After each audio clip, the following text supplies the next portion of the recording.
अखेर भडगाव ते वाडे रस्त्याचे दुरुस्तीचे काम सुरू.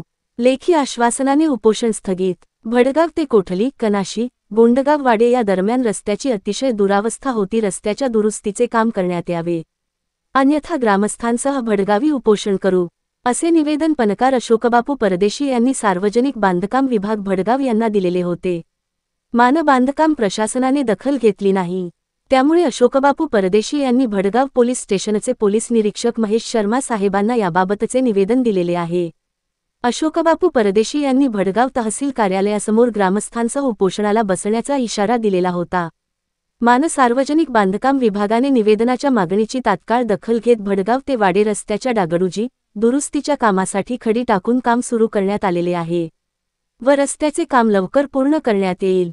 त्यामुळे उपोषण करण्यात येऊ नये, अशी विनंती या लेखीपणात नमूद केल्याने ज्येष्ठ पत्रकार अशोकबापू यांनी उपोषण स्थगित केले आहे. या कार्याबद्दल सर्व स्तरावर त्यांचे अभिनंदन होत असून पत्रकारिता क्षेत्रातून ते भावी जिल्हा परिषद सदस्य म्हणून ओळख निर्माण झाली असून येणाऱ्या निवडणुकीच्या अगोदरच जनसामान्यांचा प्रश्न सोडवत असल्याने कजगाव वाडे गटातून जिल्हा परिषद निवडणुकीत विजयाचा मार्ग सोयीस्कर ठरणार आहे. सतीश पाटील, दिव्य महाराष्ट्र न्यूज, भडगाव.